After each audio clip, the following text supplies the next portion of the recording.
today I am having my hair done. How's your clafoutis? Have you had a trim yet? No, I'm still rather bushy, I have to say. It's raining, it's pouring, my love life is boring you to tears. If it hadn't been raining before you started that, it would certainly be raining now. I think I'd make a good Donna Summer, don't you? Right, I'll start then. Baby, when I met you, there was peace unknown. I set out to get you with a fine-tooth comb. I was soft inside. There was something going on. Well, I've prepared one. Are you ready for this, Ian? Oh, no, go on. You can walk my path. You can wear my shoes. Learn to talk like me and be an angel too. Jump a bit. Jump a bit. Baby, you ain't never gonna feel this way. You ain't never gonna know me. But I know you. This is your worst performance ever.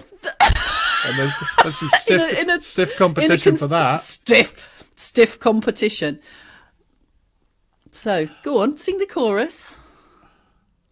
I just can't after that. A Native American father was sitting outside his teepee with his young son, who asked him, "Father, please tell me, why do we have names like Passing Clouds, Sitting Bull and Prairie Rose?"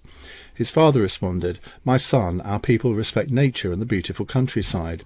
So immediately after a child is born, you know what's coming, our tradition is that the father leaves his teepee, closes his eyes, gives thanks, and when he opens his eyes, he names the child exactly on what he first sees.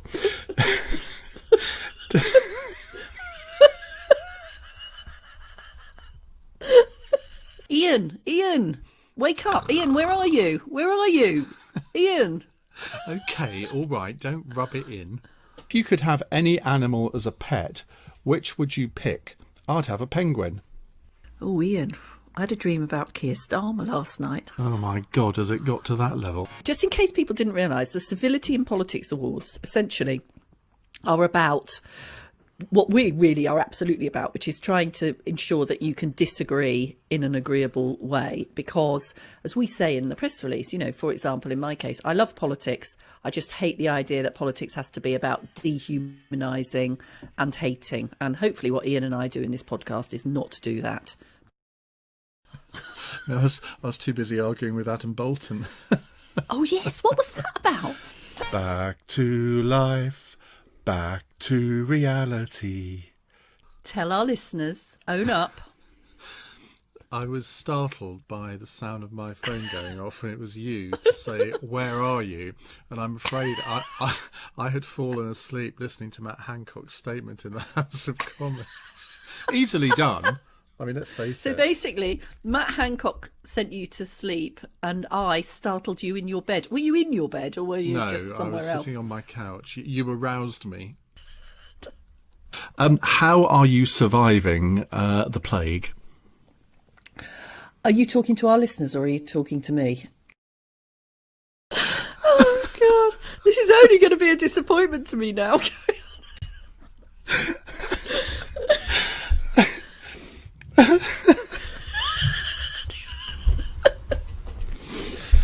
Let's move to the chorus.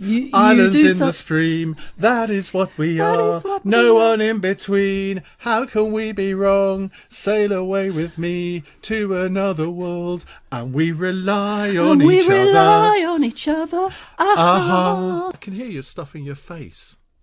I'm just finishing my breakfast banana. You've only been back for one podcast, and you've already got into your lazy habits again. What language do Irish lesbians speak? Oh, no. No. I know it's early days, but if you were forced, which one person would you sack from Keir Starmer's shadow cabinet? Well, of course, I can't really remember who they all are now. Well, knock, knock.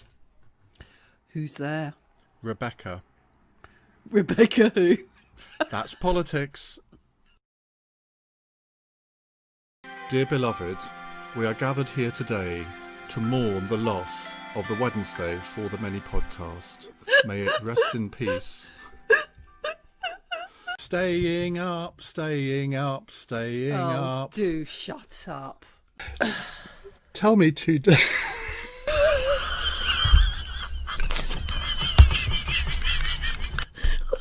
From one lover to another. I'm a bit out of breath, Jackie. Why, Ian? I've just been to Swanley. Why have you been to Swan? Do you know where Swanley is? It's just off the M25 at the junction of the M2. And the reason I have been there is to deliver one of my books. In person? In person. Because a lady called Sarah, who had ordered it, and I'd sent it out on the 18th of July.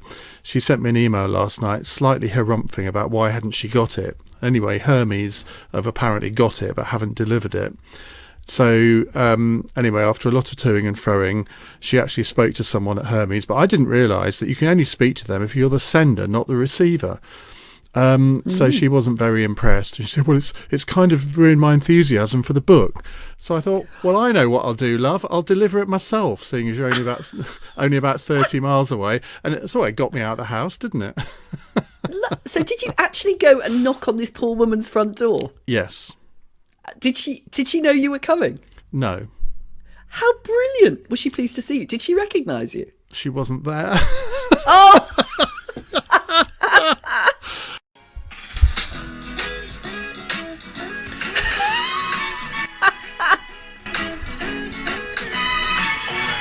Well, a more predictable start we couldn't have really had, could we? But you are off Fun and laughter today. for a holiday. Are you in that holiday mood yet?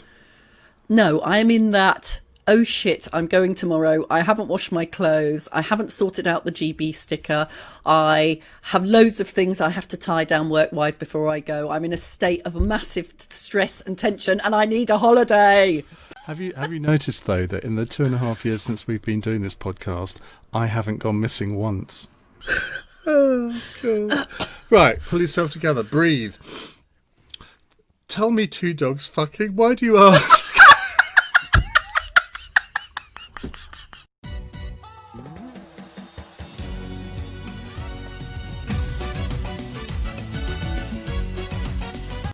How rude. Your position as national treasure has gone, Ian. I'm not sure I ever had that position.